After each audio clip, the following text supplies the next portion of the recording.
Hi, I'm Brianna Motzkus with the Fabric Patch in Ephrata, Washington. Thank you for purchasing my class on Raggedy Squares. It is super fun. It's one of my favorite things. It was one of my first patterns I've kind of written, but as I was writing the pattern, I realized it's really hard to write down the technique. So I've decided to show you. This was a live Zoom class in spring of 2021.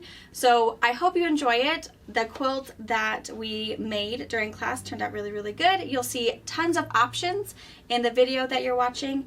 And keep in mind you have purchased the video, so watch it, stop it, watch it as many times as you'd like. And if you have any questions regarding what you've seen or what you're looking for, email me personally at brianna@fabricpatch.net or info@fabricpatch.net.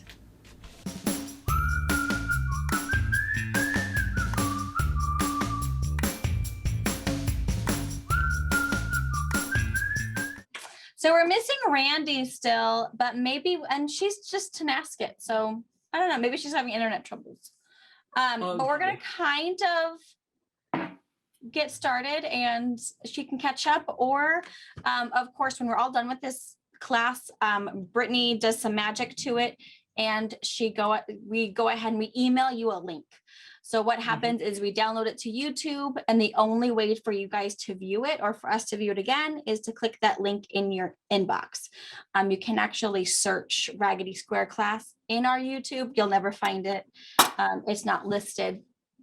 But if you want to rewatch it to see, oh, how'd she trim that? How'd she do that? Oh, I put this away for too long and I'm ready to do it again. You can watch it for forever and as many times as you want to.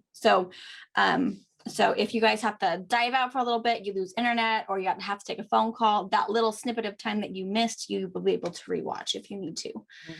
And then have you guys both taken Zoom classes before? Do you understand your mute buttons? Yeah, you're good. Okay. And that raise hand. And the raise hand, yeah. And it's just us. So it's me, Linda, and Ellen. And then if Randy pops back up, it's just the three of us. It's a nice little quiet class today. So great.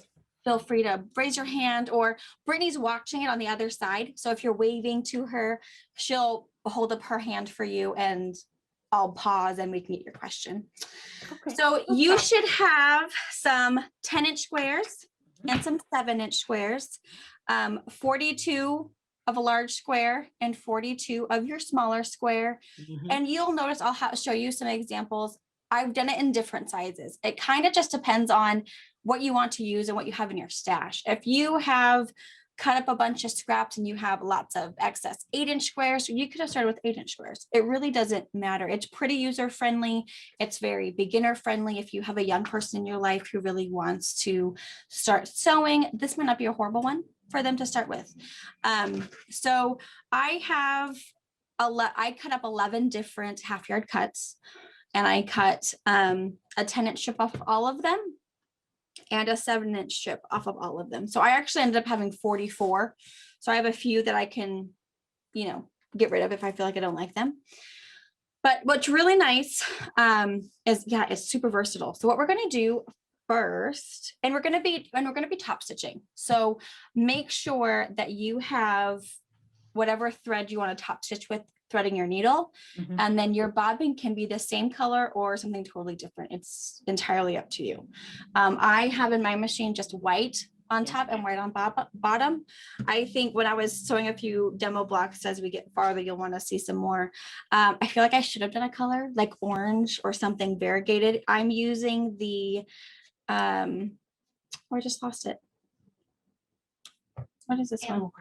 Animal Crackers, yes. I'm using the Animals Crackers collection by Moda Fabrics for my quilt today. So it's pretty fun. And again, I just did 11 half-yard cuts, so I'll see a lot of my colors again. But again, it's super scrappy friendly.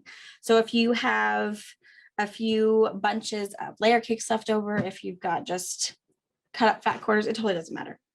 But what we're going to start with is the main idea of our block is we're going to take a large block. We're going to take a 7-inch block, stitch it into the center of our block, and then cut out this back part and then use it to stitch it to the front. And then when we're finished, this is kind of what our finished block looks like. Is this guy. And you'll see I cut off the back. And ideally, a lot of people, when we did this classes in the shop, they were like, well, why cut out the back? Why not just get more yardage? There are two reasons. When I was 6, 7, 8, whenever I did my first one, I was very frugal at my young age and no paycheck. So mom appreciated my frugalness, not, cutting up everything, but I felt two reasons. One, I could just use the same stuff and, not have to work even harder to get my yard of fabric the next day. But I could also reduce the bulk. Otherwise, you would have 3 layers of fabric right here, and it kind of changes the weight of your quilt a little bit. It makes it a whole lot of bulk when you sew your actual finished block together. So I have to say, I like cutting out the back of my block just in the sheer fact that it creates that less bulkiness and your quilt still lays really, really nice. And then I did it block by block so that I could then put it on the long arm and do my quilting on it. So that's why that funny cutout happens. So the easiest way to make sure that you have your large block centered behind your smaller block is to press it. So what I do is I just fold it into fourths. You can do this wrong sides together or right sides together. Just make sure you have all your corners lined up, and then go ahead and take it to the iron and give it a quick press. And what you're really hoping for is you can press the whole thing so you even have the center, but what you really want is the crease at all, the center of the top, the bottom, the left, and the right. And then do the same thing to your smaller block. You can also finger press if you'd rather finger press. Just something to make sure you have the centers to everybody. So you can take this, give it a quick little finger press. And you want to be fairly accurate. The other thing you could do is you could also put a ruler on top and measure over, might use a little friction pen mark to do it. I feel like the pressing is really nice because you can have that line all the way through your squares. So you really have it really lined up. So when we have those done, we're going to take having those pressed crosshairs, essentially, we're going to line that up so that our horizontal lines match up and our vertical creases, I guess, match up there. And then roughly where you're at is you're about 1.5 inches from each side. Hold on, Ellen. Oh, Ellen has a question. I just want to know, are we putting them both right sides up? Yes, right sides up. And then what I do is I put a little pin right in the middle of my block just to keep it together. I mean, it's possible you can still get it to shift as you're stitching down, but at least allow me that if you want to do some pre-assembling, you can do a bunch of this step at a time, and then sew everything at the time. So after you have your 2 blocks layered and centered, you can then take it to the sewing machine. And I use, on my FOF machine, I use a 0A foot. It's just my basic stitching foot. It's not a 1/4 inch seam. It's probably more of that 3/8 inch seam allowance. And I'm just going to sew right on the edge of my little square all the way around. So it's a little bit bigger than a 1/4 inch. I find you can do a 1/4 inch. I find that I like a little bit more so that I have bigger fringe, more raggedy edges. The thinner your seam allowance is right there for your top stitching, the less really cute confetti raggedy it's going to be. So it's personal preference. I tend to like, and I definitely like to sew on the edge of a presser foot or something instead of gauging a line on my machine plate or anything else like that. So that's personal preference, but whatever you find is easier to guide you, because we're going to start, I start from about right here. I don't start at a corner. I feel like it's hard for me to end in case I'm a stitch too far forward. I have to figure out how to connect those two. So I start about here. I'm going to stitch all the way down, pivot, sew, pivot, sew, pivot, and then meet back up. And so there's stitched all the way down, top stitched all the way around. And if I had started with pre-cuts that have, I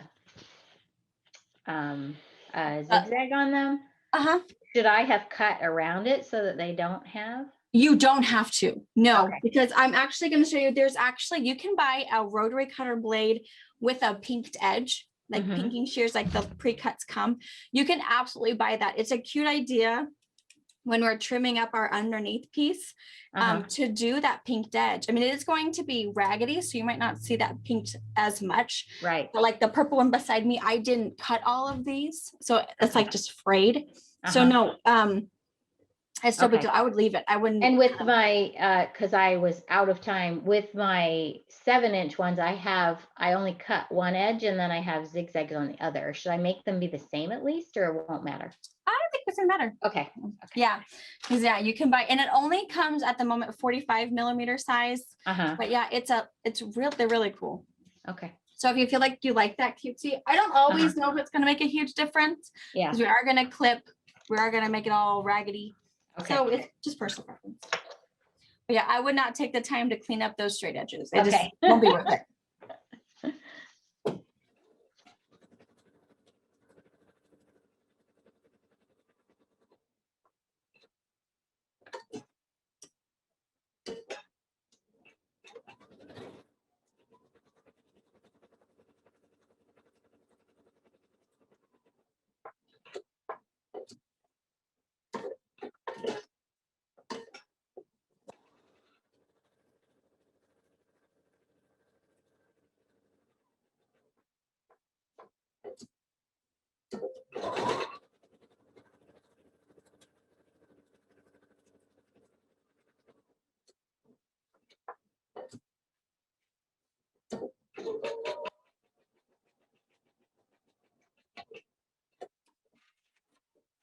And then when you get to where you started, I just sew over it. So I've got probably like, I don't know, 10 or 12 stitches overlapping my start stitches. You can back tack if you want to, but I feel like just sewing over where you've started and making sure you hit those lines. I think it secures your stitches just fine. I don't think it's necessary to back tack, even though we're not going to stitch over that spot again. And then I would not press at this stage. I would leave it. You're going to want to press it. Just don't press it. Otherwise, we're going to have to redo our little crosshairs again, which is, again, no big deal. It's just an extra step, but whatever works for you. And then you'll be left with this cute little dude. And then I keep my stitches the same. The other thing you could do to jazz this part up is if you wanted to do a decorative stitch, instead of just a plain Jane straight stitch, you could choose one of the umpteen decorative stitches we have on our sewing machines and do some decorative stitching. That would just add some time to your quilt. I feel like this is a very quick quilt, but if you do decorative stitches, it could up your time a little bit. But if you wanted to just do a few, put it on point, make a little cute little baby one, you could do a little bit of anything. So are we all to this stage? Ellen is there. Well, Linda needs just a little Just a bit minute. longer. Okay, that's okay. And Ellen, if you want to, you can prep your next block because we're going to have to do 4 of these before we can move to essentially, it's a step 1. We'll do step 2 with Linda. And then at step 3, we're going to need at least 4 blocks. So we're going to crease our edges.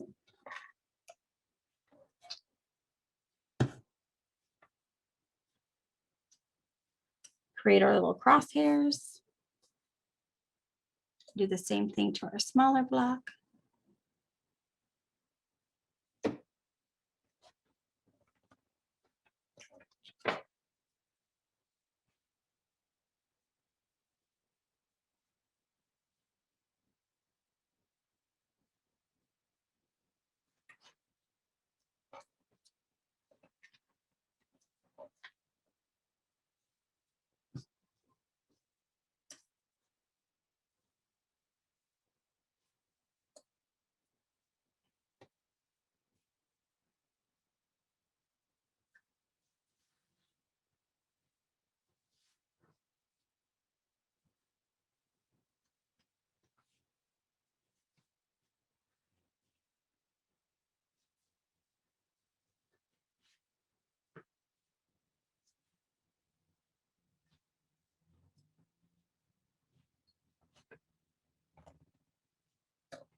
Linda, are you all ready? Yes. Oh, Oh, perfect. Okay, so. Yes.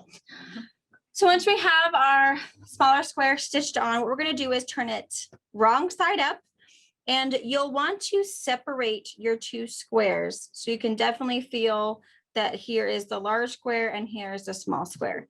Because then what we're gonna do is we're gonna take our scissors and we're gonna snip it. We're gonna essentially cut out our even smaller square out of the back of our large square.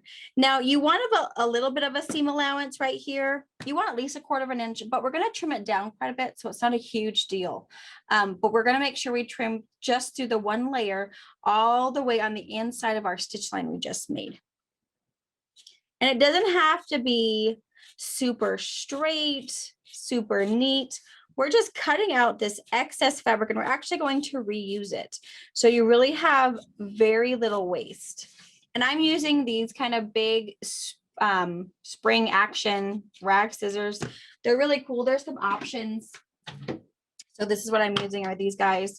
You can also use the smaller ones here. And Ellen, I think these are the ones that you're using.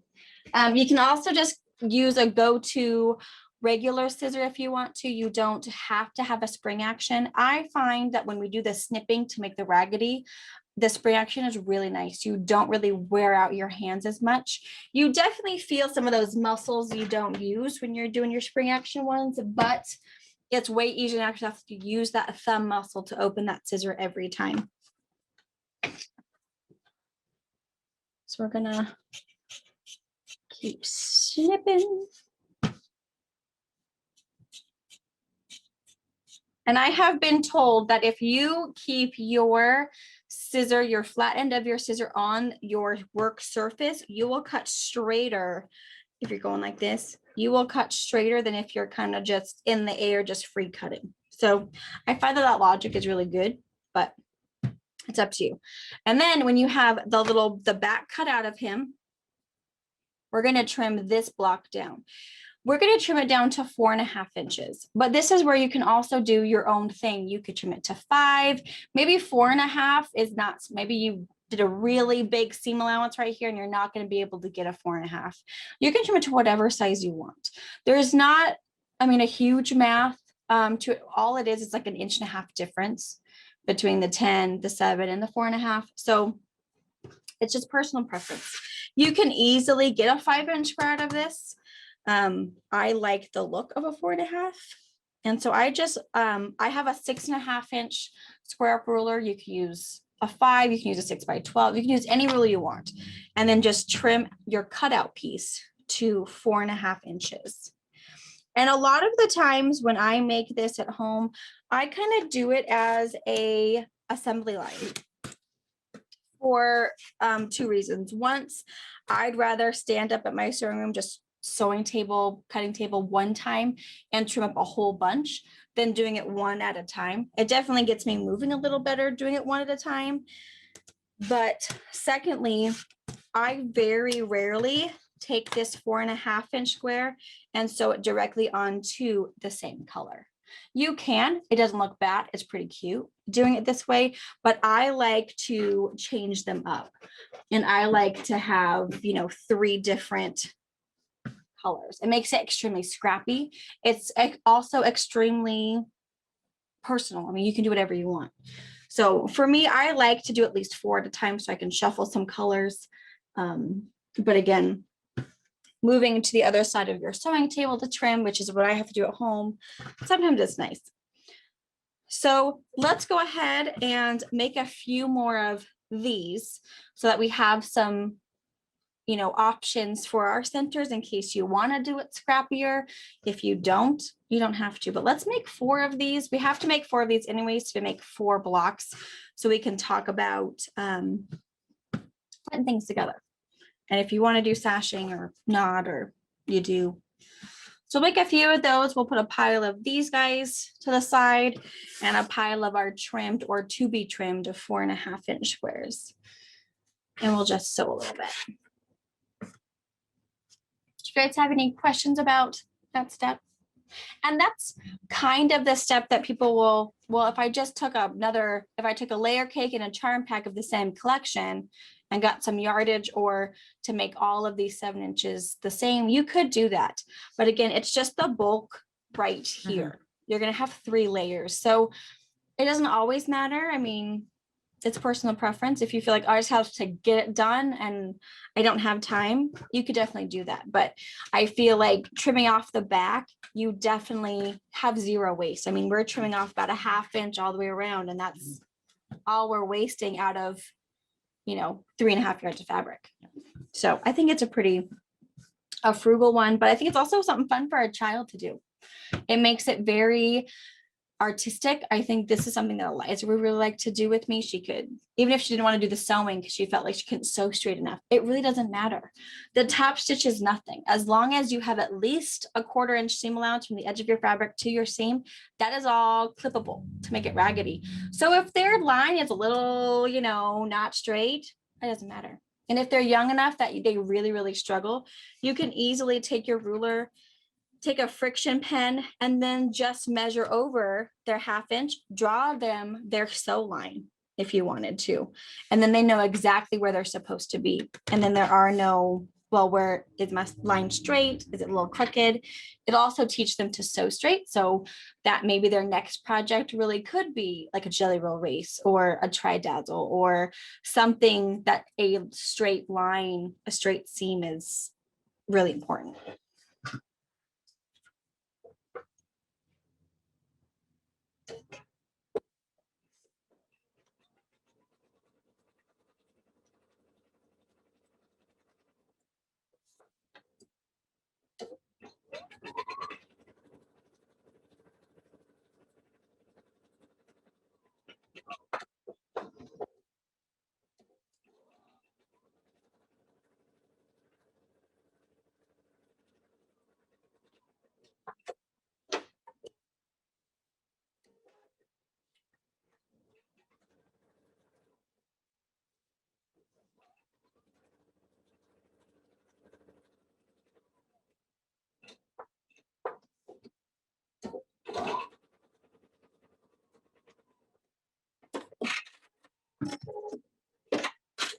The other thing I can share with you guys, it's hard, it's not, I don't want to say it's hard, but having only a few of us in class, there's not as many different options or opinions. But the other thing you can do, if you find that centering your small square into your big square is just driving you crazy, it's making your anxiety go, it making your sewing experience not, stressless, not, something fun. The other thing you can do is don't worry about where it is. Just put it down and keeping in mind, you're going to still have a 1/4 inch seam allowance when you sew all your blocks together, but just stick it down. So it's intentionally off center. So if you find that you feel like you're going to sew on this quilt for a few weeks because you're going to do it after work and you have a stressful job, just layer down and sew on, and just make sure that it's intentionally off center. And then as we keep adding them, when you add your next one, we're just going to keep him moving off center even more, knowing that there is no seam allowance going to cut him off. So you can make it intentionally off center if you find that centering everybody is driving you bonkers. The one behind me, everything is all centered together. And then this purple one to the side of me is not. This one, I did off center. I just did my own thing. I didn't want to worry about pressing to make sure I had all my crosshairs. I just stuck them on. And some of them are extremely wonky compared to others, but it's up to you.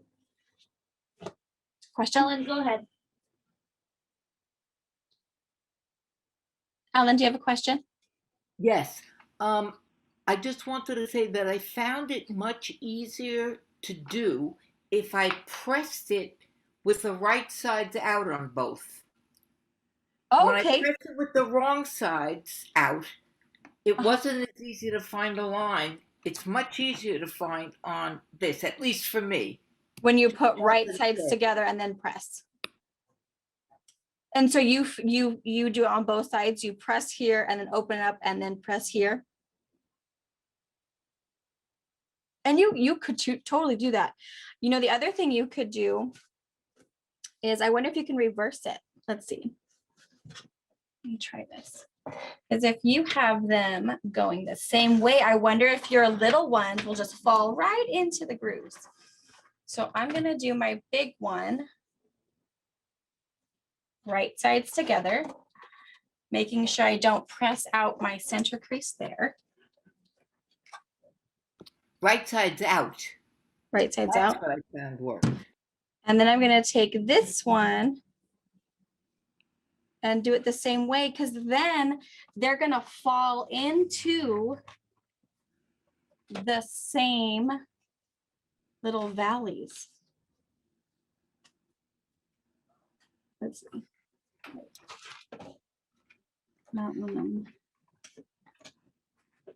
And then when you lay them in here, they fall into that little groove that it creates. If you fold right sides together once, do the whole thing. You'll press this whole guy open, put that nice little crease, unfold it, fold it the opposite direction, and then make sure you just press this end and then this end, so we're not gonna flatten that. And then they fall into each other's little valleys that you've created with your iron. So they really want to fold it on each other. You could do that if you find. Or again, make it wonky. It's up to you. I have one that I'll show you that's really, really wonky. It's really cute. It's my David Peahaw quilt.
And then just remember, when you're clipping that back square out, just really make sure you separate your two layers, so you're not cutting out the piece you just sewed in.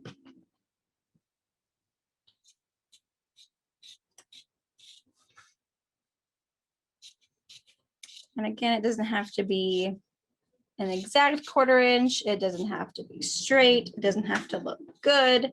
No one's going to see the back of your block anyways.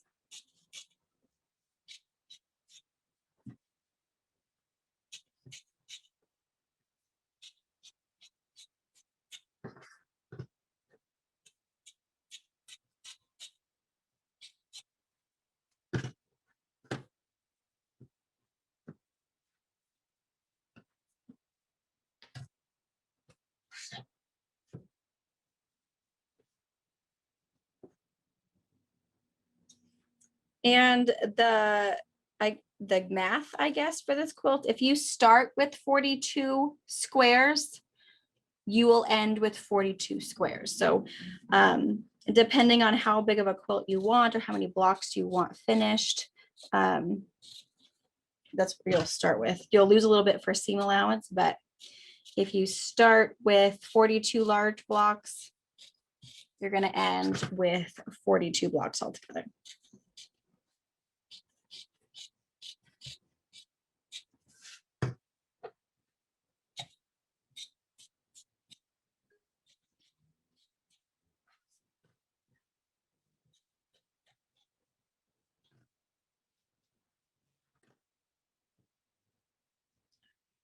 I love alligators.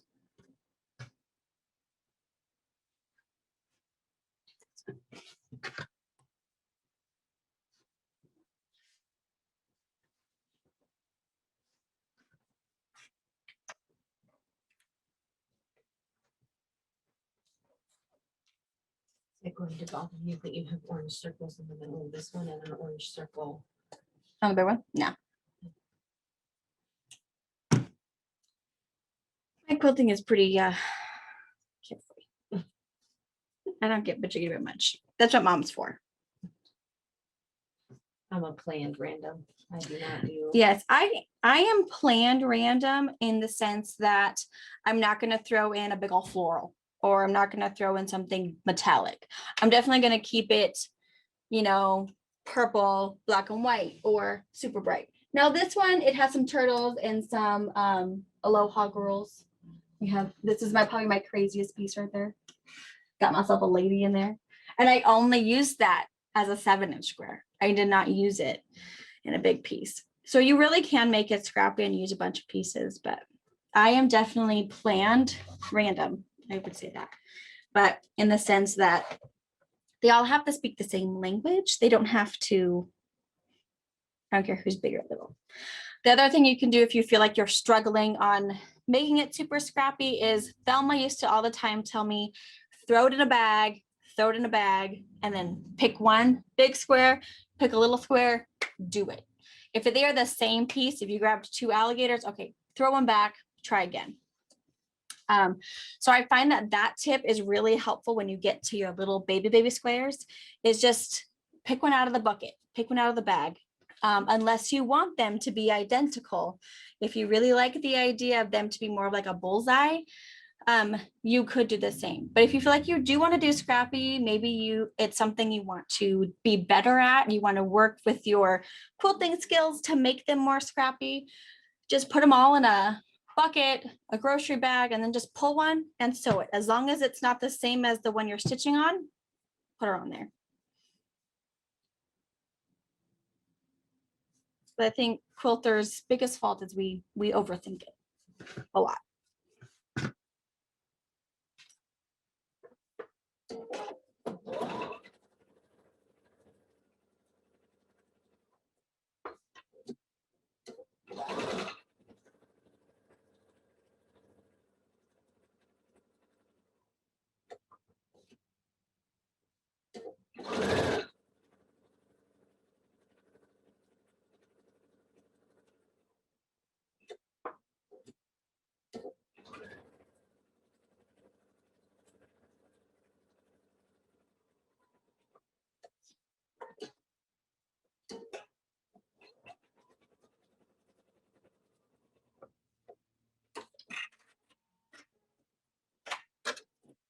Okay, so once you have 4 blocks like this with the backs cut out and the backs trimmed to 4.5, just let me know.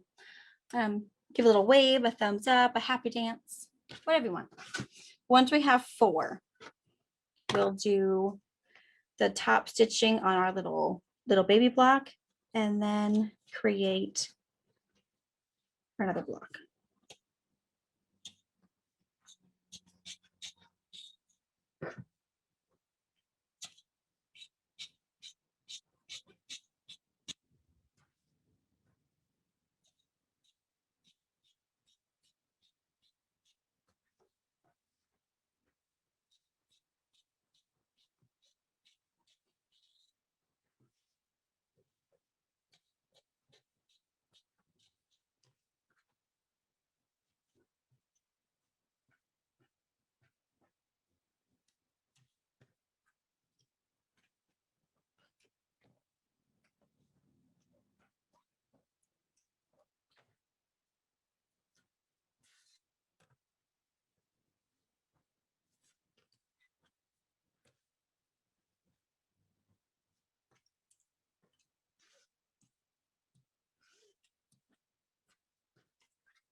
They're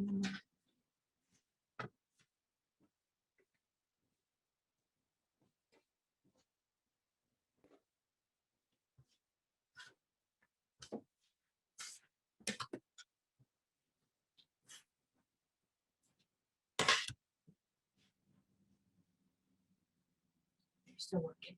That's good. So Ellen, I know you're just doing a few blocks. Linda, are you committed? Are you doing a full quilt? Or are you doing something small also?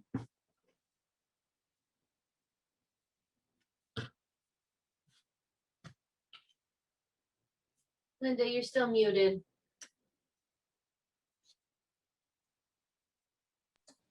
You know, I do meetings all the time for work. You think I'd realize that? That's okay.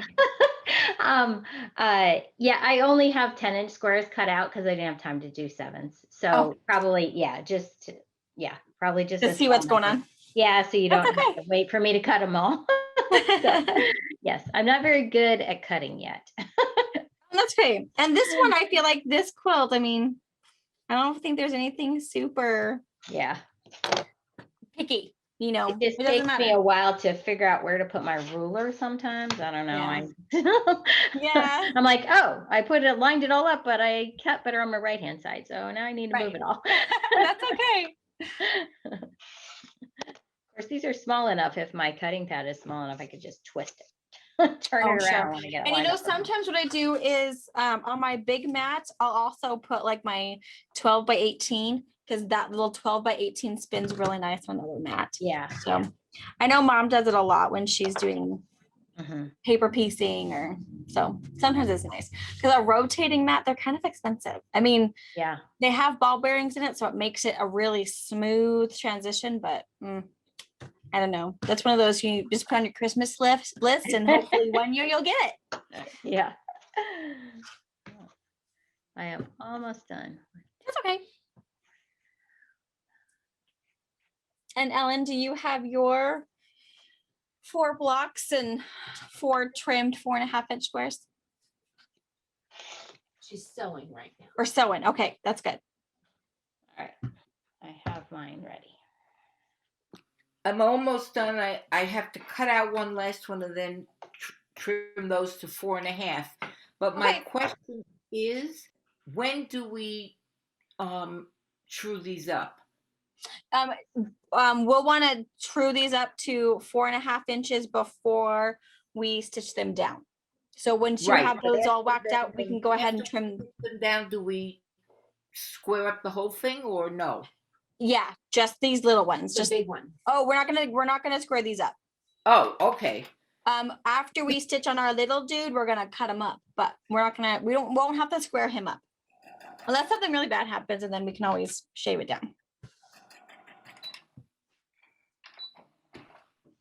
While we're waiting, Brianna, I'll show you. I ordered fabric with Deb. She helped me pick out a bunch of fabric because I'm helping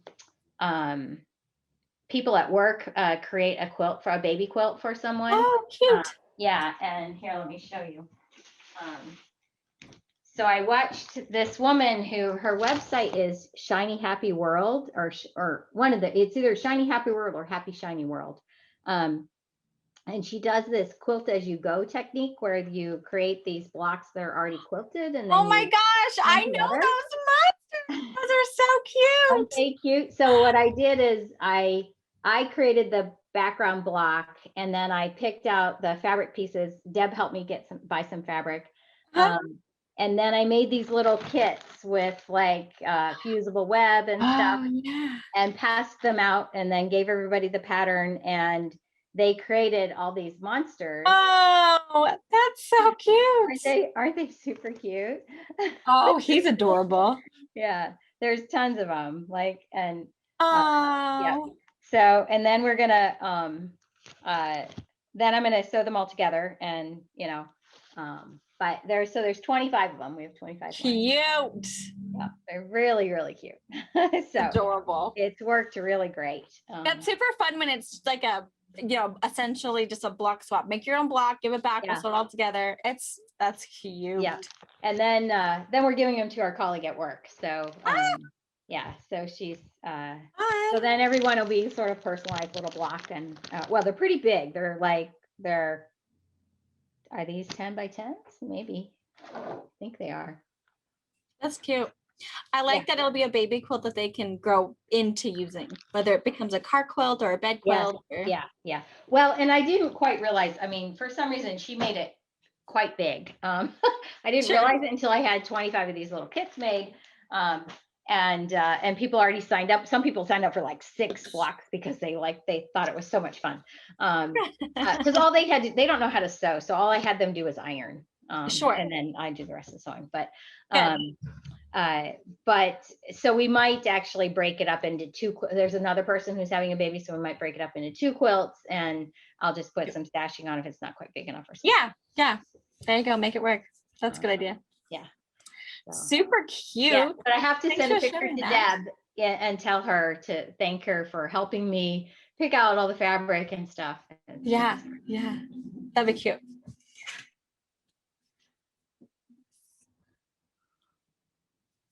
All right. So it looks like Ellen's trimming. Good. Her fabric is so cute with those ladybugs. I like him. Mm-hmm.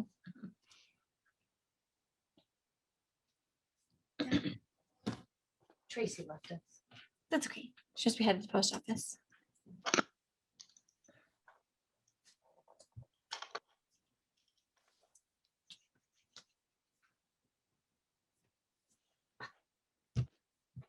That would be really cool to see if the daycare would do.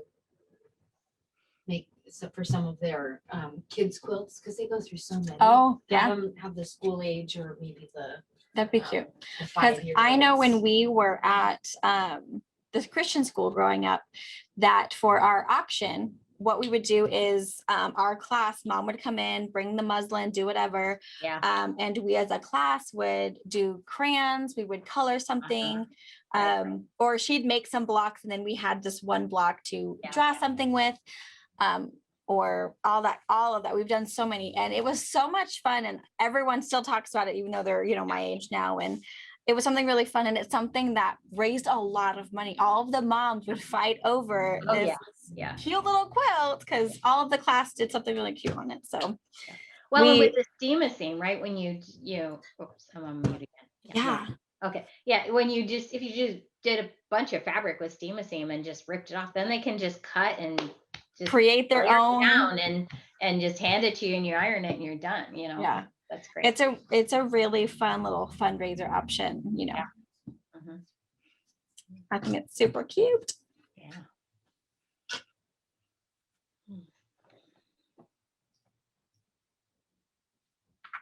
And it's funny, they tried, so last year, she's a quilter here, her kids, they still did their auction, but they did it like virtually, but they had just a quilt, and then they had the kids we mailed them home, mailed them back kind of thing.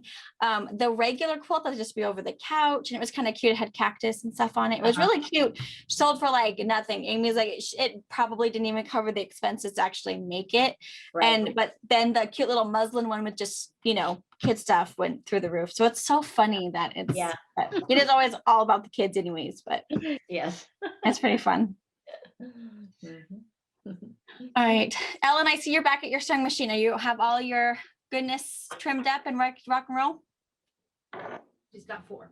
4, perfect. Okay, so with the 4 that you have, you can then decide, do you want to shuffle those together and put 3 different colors together? Do you want to do it the same? So this is where you can decide if you want to be not so scrappy, or you just want to do that random and just pick one and put it down. I sometimes get a little bit jiggity at this point because I still want to make sure it looks good together. I know that all of my squares coordinate, but sometimes you can get kind of stuck in it. Are we ironing these into quarters? Yes, because we still want to make sure that our little 4.5-inch square is still centered into our 10 and our 7. So we'll still want to take them, fold them into quarters, get those crosshairs. And if you have to, I again didn't press my piece block. I did press these little guys to make sure I could actually trim them accurately. So I'll have to find my centers on this one, but not on my big block.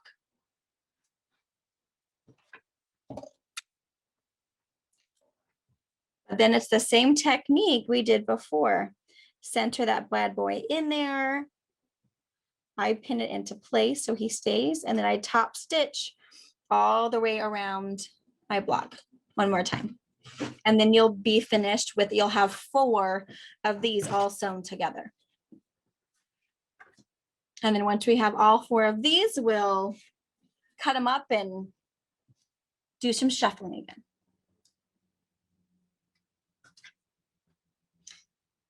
And then I did throw a kind of like a little plaid. I also have a big plaid in here somewhere. Yeah, a big plaid. The plaid is just something fun. I like to throw some of those in sometimes because this will end up being a shop sample for a while. Just so that I know me personally, a plaid for a border is always something I kind of shy away from. I get a little stuck on that straight plaid. So if it's a plaid that's stuck on the diagonal or something that's not super straight, I don't get too fussy about it. But even with this one, it's not super straight. There is a kind of a little bit of a wonkiness to it, but I feel like for me personally, it's not wonky enough to just willy-nilly pull it on a border. But I do think being scrappy and kind of cutesy, I don't think it's inappropriate, to have a plaid in there. I think it adds some extra cute. And knowing this is going to be a little person quilt, I think they might, not mind the little cross-eyed plaids that happen in there.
And then if you really wanted to get crazy, you could keep the little bullseye thing going. And you could, if you wanted to, cut out a little teeny tiny 2-inch, 2.5-inch square if you wanted to.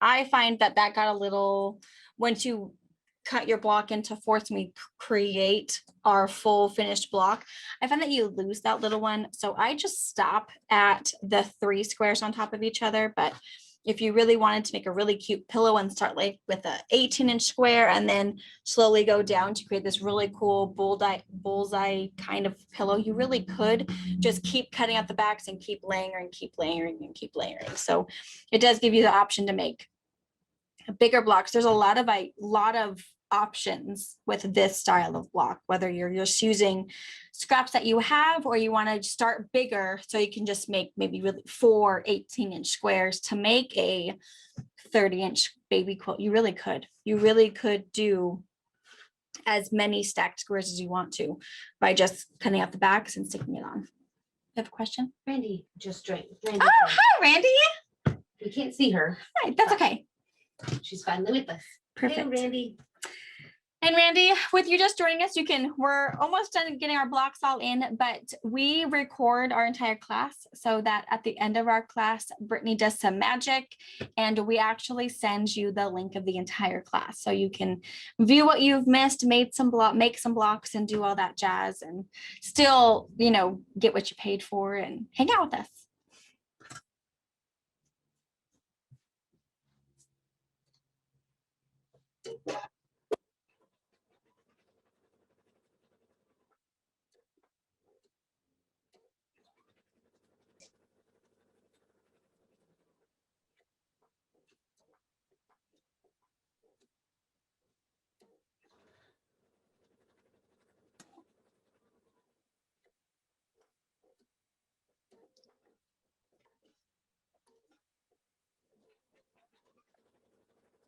Brianna, can you hear me? Yeah. This is Randy. Hi. I'm having a most unusual day, internet in and out, and my sweet little 97-year-old mama is having issues. So I'm playing triage with some dispatch health people. So my day's not going like I thought it would, but I'm happy sorry. to just peek in here and I will catch up. Thank you that you guys do the video and all, and I'm excited to learn what your process is. I have some of my little Robin Pickens fabric ready, and I'm excited to learn. Yeah. So anyways, it'll be fun. Thanks for letting me listen in. Oh my gosh, of course.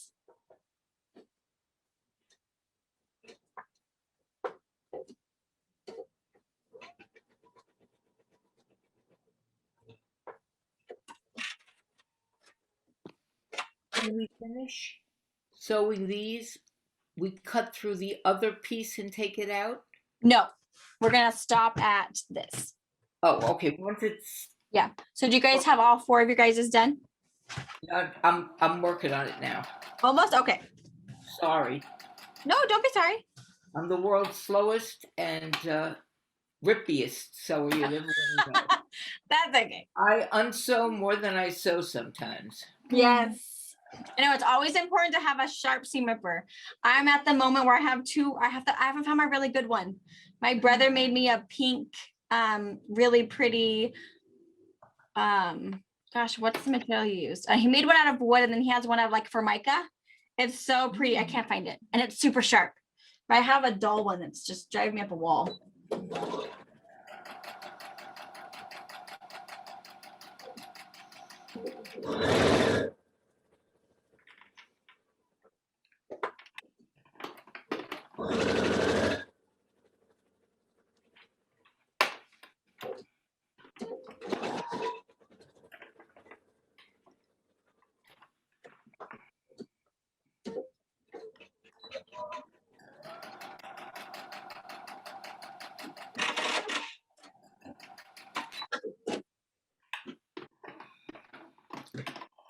Okay, and then after you have the 4, I do give my block a little bit of a press because again, our little creased crosshairs, they don't matter anymore.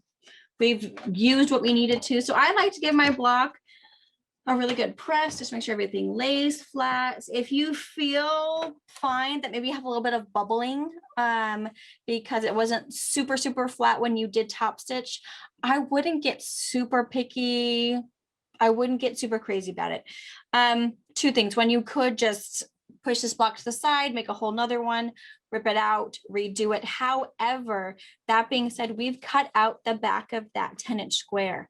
So if you were to take out your 7-inch square and reposition it, you have a very small margin where you can actually flatten it back down. So you do want to be cautious of that. But with a little bit of bubble, I don't think it's going to make or break your block. I feel like it's not something to stress over. Again, I did it when I was, single digits. So when I was 8, it didn't matter. I was just going to do it.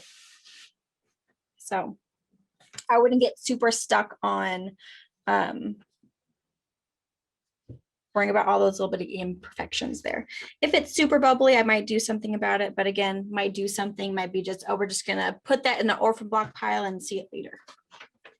Brianna, how many sizes am I seeing there? Like on that? You have 3. So you've got your 10-inch block, your 7-inch block, and then we've, cut our back out of our 10-inch piece, trimmed that to 4.5 and top stitched it to another block. Got it.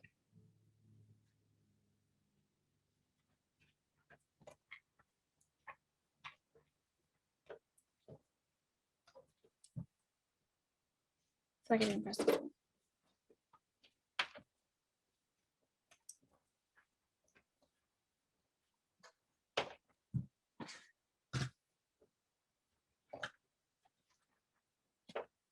Okay, and then when they're all nice and pressed, we're gonna do the quilty thing we do. And we're gonna cut our block into 4ths. You could, again, do your own design opportunity and you could just do halves and sew them back together. One will be an orange half and one will be an alligator half. You can really do, make it your own, or if you are cramped for time because it is 2 o'clock in the morning and in 4 hours you have to have a baby quilt done because you forgot about it, or whatever. It's our thing as a quilter to, I know in my life, I'm always last minute. But we are started with a 10-inch block. Hopefully it still is a 10-inch block. And what we're gonna do is we're just gonna cut it, measure 5 inches. Cut this bad boy in half.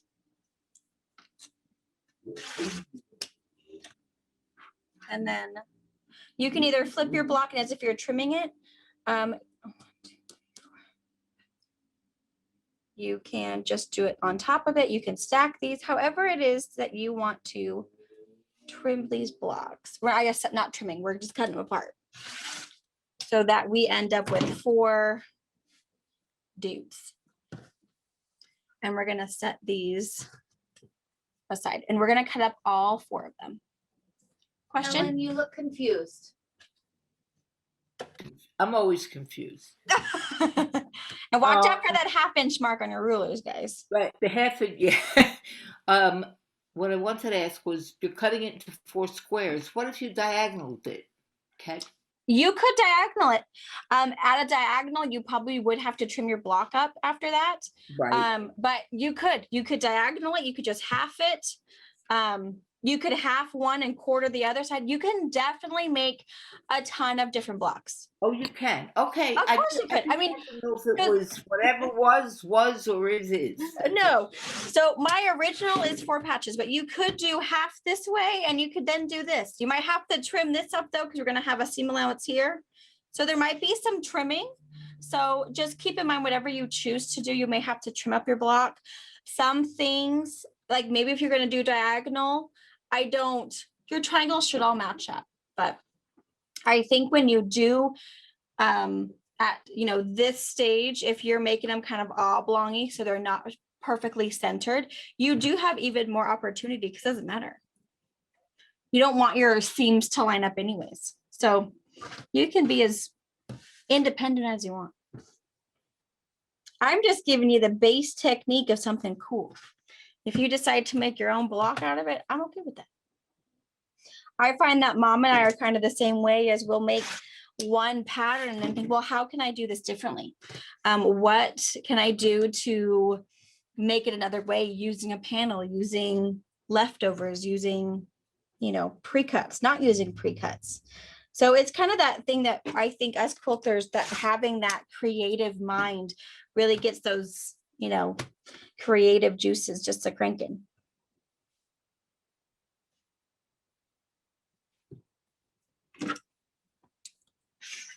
So again, depending on whatever block you start with, if you start with a 12-inch block, an 8-inch block, you're just going to cut it into fourths. So if that means, whatever that means to you.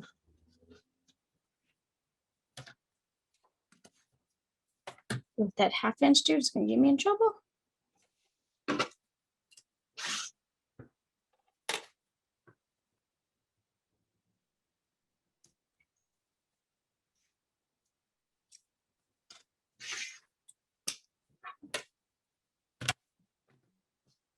Okay.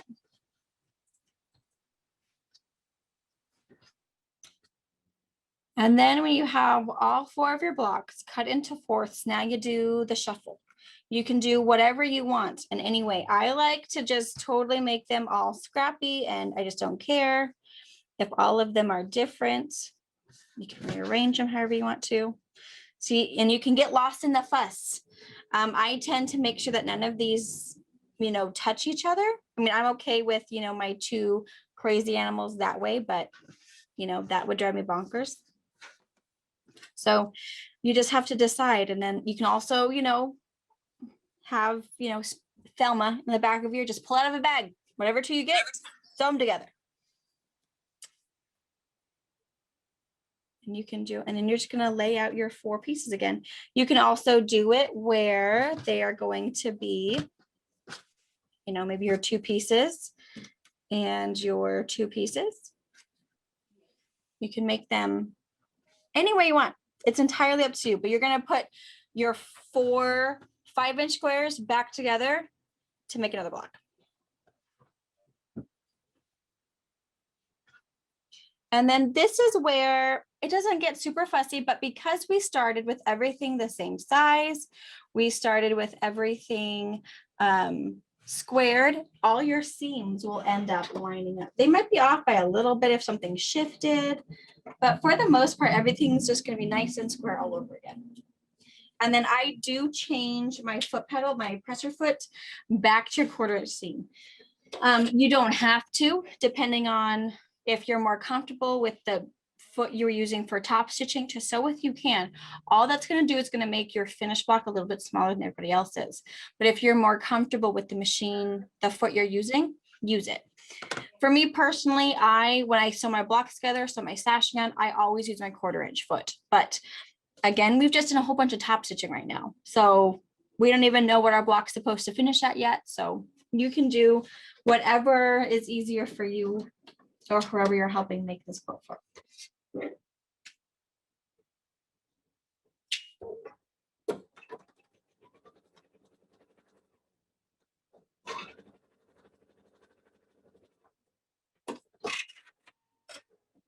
Oh, I knew that was gonna happen. Broke my needle. That needle shifted and hit the pedal. Do you have maybe that's why mom put this.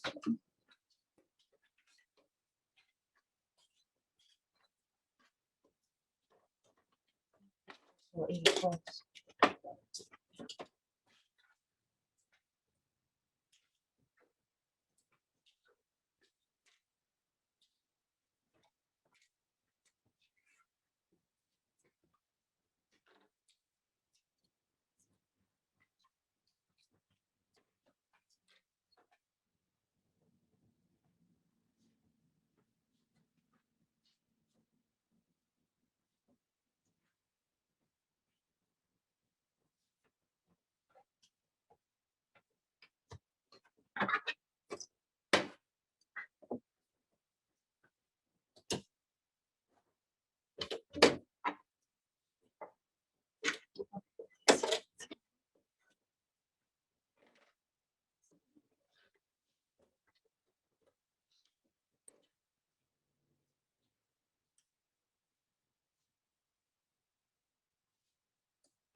we'll just nestle those seams to finish creating our little fort patch.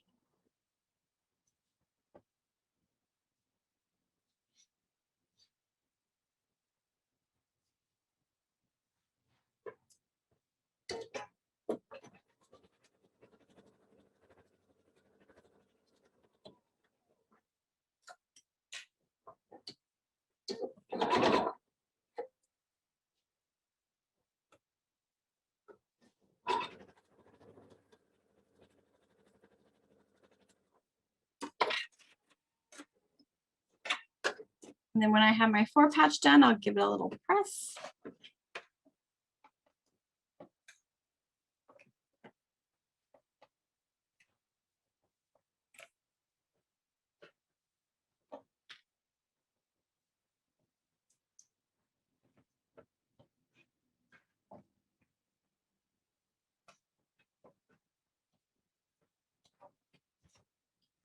And then for the most part, oh no, something bad happened here for mine.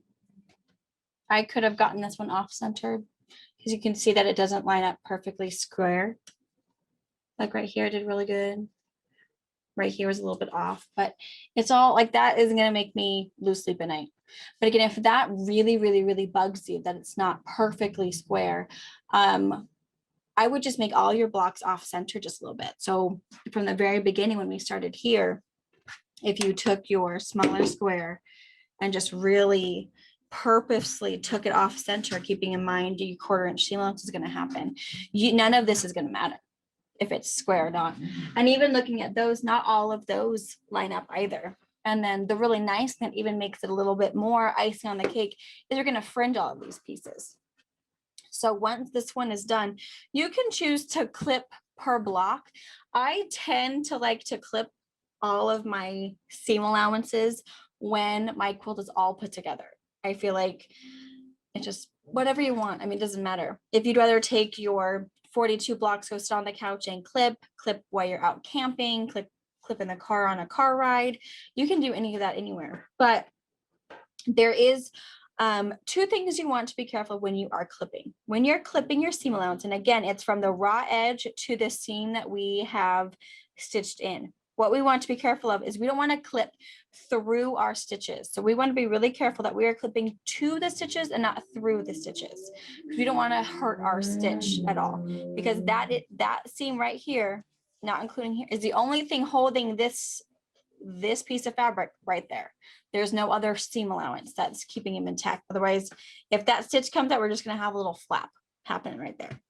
The other thing you want to keep in mind is if you clip here, I don't know if you can see that, but if you clip right here and right here, you're going to clip off your little corner. So you want to make sure that when you're clipping these, that you're going to offset, so you're not going to cut out a little wedge. You can, again, your own little artistic ability, but I like to clip about 1/4 inch away. Again, it's not a fine science. The farther you clip away, the smaller the amount of curl and fray you get. The closer together, you get a whole lot more craziness happening. The nice thing about the little raggedy edge is because I have a little bit of, this is off by about 1/8 inch. With it being all clipped and raggedy, no one's going to notice that. Because again, nobody goes nose to nose with your quilt and thinks, I see some issues there. They're going to look at the whole quilt as a whole and just see how cute it is, how fun it is, how'd you do that? So don't worry about the up close problems. Just think about it as a whole. Are you happy with the color? Are you happy with the outcome that you have? And you're going to clip every single little all of your little goodness. So this is something that that young person might not enjoy. They might enjoy it. If you find, and clipping at this point is not a horrible idea if you run the risk of clipping through a stitch. It's okay. At this point, just take it back to your sewing machine, stitch, you are good to go. If you have it in your quilt, you're going to have to stitch it down. You're just going to have an extra line in the actual quilting of your quilt, which who's going to notice that? So it's up to you. Sometimes, this little 10-inch block is a lot easier to handle than a huge 50 by 60 inch quilt that you're not going to keep in your camper, or how do you fold it so it fits nicely in your lap as you're on a car ride. And this is also the part where I like that it's spring loaded. My scissors, I'm not working too hard to clip. The nice thing about all of these scissors, the spring action scissors, and even the purple serrated scissors, is your scissor. It's really important that your scissor is as sharp to the very, very tip of your scissor.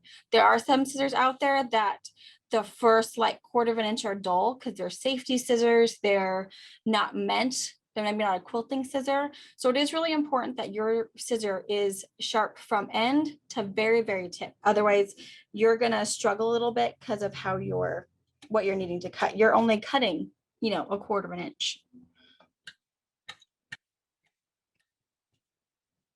And you'll still notice that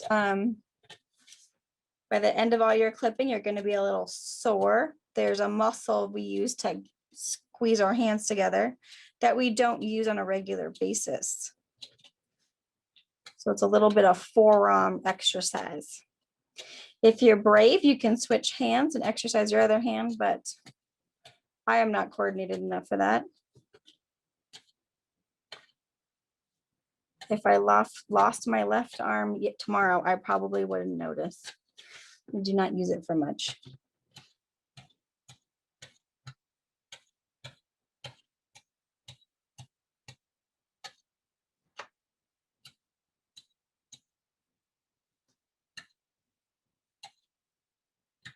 And if you find that your snippy scissors get kind of tight after a while, you can put a little drop of sewing machine oil just like right in your little groove where it squinches together, even like right here where your metal rubs, because wherever metal is rubbing, you are creating friction. So if you're like, oh my gosh, I can't squeeze them anymore, you could be really tired. Or it could just be kind of, and you'll notice it'll sound and feel kind of grindy. Just put a little drop of sewing machine oil. The reason I would use sewing machine oil instead of grease or something from the shop or the garage is sewing machine oil, if you get a little bit excited and you put too much in, it's water soluble. So it's not going to leave a stain mark, discoloration. It's not going to hurt your fabric at all. And it's not going to hurt any of your surface. So your sewing machine oil is definitely something you can use to help loosen up your scissors a little bit.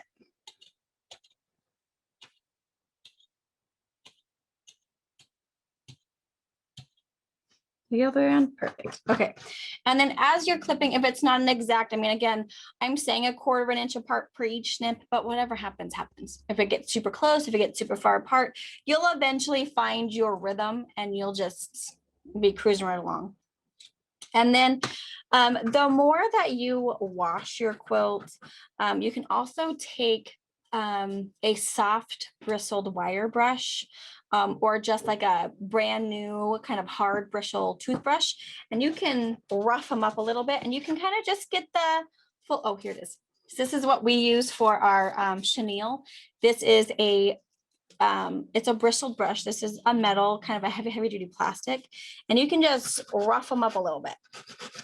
This will just give you an illusion that you have washed it, so you can get, you know, I feel like I'm an impatient quilter. I have a whole lot of chenille coming up on this, but I like to see it, you know, after, you know, 12 blocks, I'm like, oh my gosh, am I really gonna do, you know, 20 more? You can just rough them up, call someone over, send a picture. Look what I'm doing. Look how cute it is. You can also spritz it with water, spritz it with your mister with some best press and just ruffle it up. It's really cute.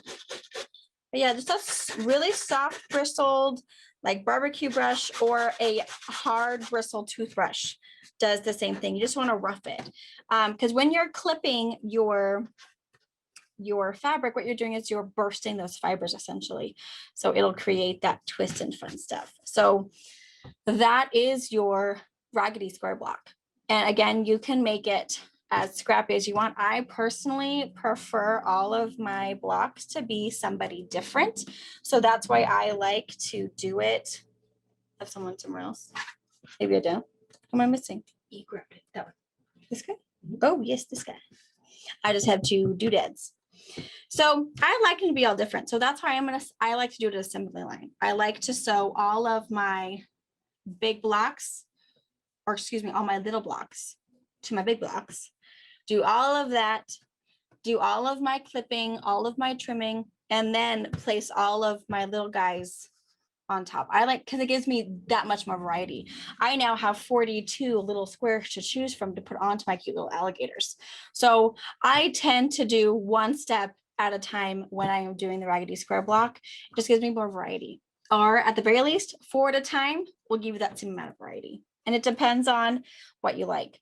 So if you would rather have, you know, orange cows and then that same orange, you could definitely do that. It's all personal preference. Do you have any questions about that step? Are you guys' hands tired from clipping? Ellen, go ahead and unmute yourself if you have a question.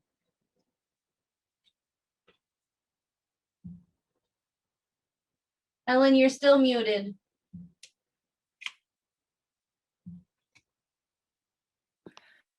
You're sewing those together like a regular block. Correct. And I use my 1/4 inch seam allowance. Again, you don't have to. If you feel like you're more comfortable with whatever you used for top stitching, you can. My block, by cutting it into 4ths, sewing it together with a 1/4 inch seam allowance, I have finished with, what is it gonna be, a 9.5? Yes, a 9.5 inch block. And I feel like I'm not gonna trim this down. I feel like there's no reason to.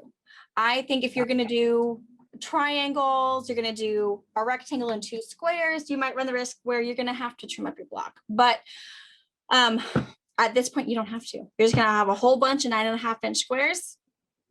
And you guys are gonna, depending on how many you have, I'll have 42. I'll have a few extra. I'm gonna be 6 by 7. So my quilt will be pretty good size. It's gonna be probably 60 by 70 without sashing. So you can definitely make it bigger, small, put sashing in there. This quilt here, the one that you guys have been Googling for months now. This one is actually an 8 inch background. Let me make sure. Yeah, this was 8. Well, I'm going to tell you all of them here. We were 8, 6, and 4. 8, 6, and 4. And again, this was just one of those scrappy ones. I just cut what I had and used what I had. And then you can see that not all of my big squares became little squares. A lot of them did, but like if you can see my cute little hula girl down here, super, super bright, super, she is like my sore thumb one in here. She was only ever a 7 inch square. She was never used as anything else. And I feel like this one even was only a little baby square. So I made it super scrappy. I just used what I had and had to, my guess was I had to make 2 more extra blocks because I didn't make enough. And then I ended up putting a 2 inch sashing in here. I made my cornerstones the same color as my sashing to make it really bright. It's super bright, but it's super cute. And then for my binding, I did a Raggedy binding. So I just took probably an 1.5 inch strip, folded it over, raw edge over here, and just sewed it right down and then clipped because my arms weren't sore enough. I clipped the back and clipped the front. So it's extremely raggedy. The other thing I could have done is I could have sewn this essentially wrong sides together. So my seam allowance was out here and create this raggedy if I wanted to too. But this, I feel like it's just a very nice little taste of raggedy. Whereas if you look at this one is the 10, 7, 4.5. This is exactly the same size we're making today. This is 1, 2, 3, 4, 5, 6, 1, 2. This is 30 blocks sewn together. Can I see it like this? Do I need to hold it up? No. They can see fine. They can see it. This one, I just sewed these together end to end. I didn't put any sashing. I think it makes a really cute kind of bonus block in here, the little plus signs in there. But you can see that these ones I've snipped These I've actually clipped every 1/4 inch. These ones down here, I didn't clip any of those. I just did the first 2 rows and that was it. And you'll see they're still cute. I mean, you definitely know it's raw edge. They've frayed over time being washed, handled, loved on. You can see it's still frays. You don't have to clip it if you don't want to. You could clip every other one if you wanted to. You could definitely, again, just do your own creative ideas. And this is also one where I did not make sure that my squares were truly squared to the center of each block. I definitely made them their own thing. You can see, I feel like, oh, like this one, you can see, look how low that 7-inch square one was. There's so much here, a little bit here. It makes it truly, you know, wonky. So you don't have to worry about all of those lines lining up. So again, personal preference, throw off that center wherever you want to. Keep in mind, again, that 1/4 inch is going to happen to actually sew your block together into a quilt. So make it wonky, line it up. And again, mine are lined up, but if you have something that's a little off on a whole, you're not going to notice. And even with the added fringiness that's happening, you're really not going to notice. It's definitely going to hide that little bit of imperfection. So do you guys have any questions for me? Brianna, Yes. because I'm making only 9 squares, but Mhm. I've only got 4 done, Yes. I can't get enough variety to make it look as scrappy as I want it. So I should do the others and then do the shuffle. Yes, I would. If you find that, oh, even with these 4, you really want to get some others. Yeah, before you sew your 4 patch together, essentially, do your other blocks. And again, there's no bias exposed, so there's nothing, yeah. So again, that's why I like to do it all. Step 1, all of that. Step 2, all of that. It definitely gives you the ability to be extremely scrappy if you want to be extremely scrappy. That's my plan. Good. And you said the clipper, this clipper, Yes. you would use it on the second fabric and the third fabric. Correct. I use, and you don't have to use your spring action scissors to cut out the back. So if you're cutting out the back of this block, you don't I have did it with to. my regular scissors, Yeah, but you I've can use regular done scissors. this Yeah. with that. Yeah. I find that the spring action is really good for the clipping. Mm-hmm. I find that you don't have to use as much muscle, whereas you have to use that thumb muscle to open up those scissors and then close and open and close. Whereas at least the spring does a whole lot of the work for you. So use your spring for all of it, or you can use regular scissors to cut out the back. Doesn't matter. Whatever. Okay. Yeah, whatever. Just make sure it's really important that whatever you're using to do the clipping around the edge to make that raggedy, make sure your scissors are sharp all the way to the point. Otherwise, you'll notice that you're barely clipping in and it's going to create issues. Okay. All right. Thank you. You're welcome. Any other questions? Linda, Randy, are Randy still here? Is she with us still? Oh, good.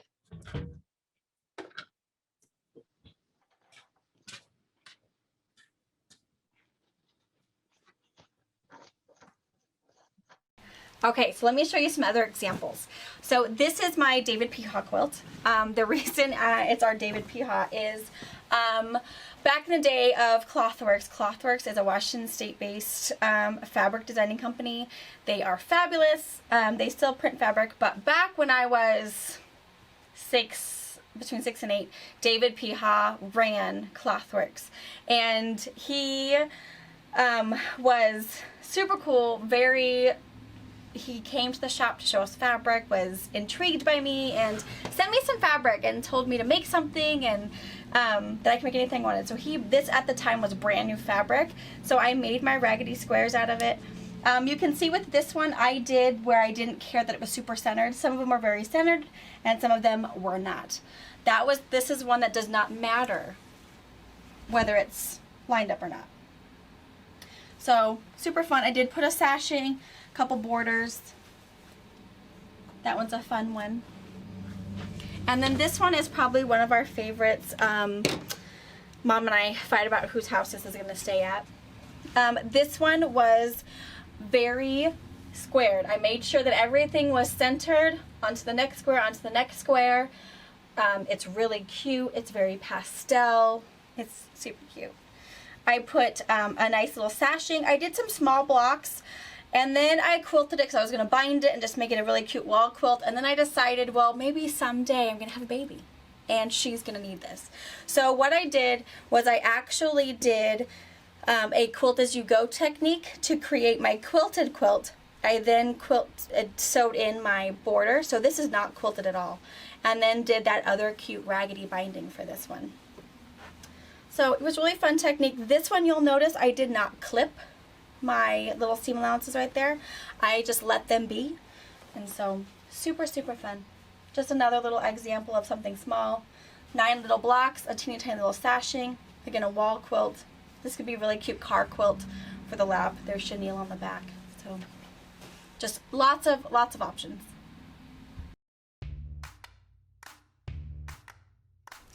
Thank you for watching our video. We invite you to leave a comment, hit the like button, or better yet, subscribe to our channel so you never miss an episode.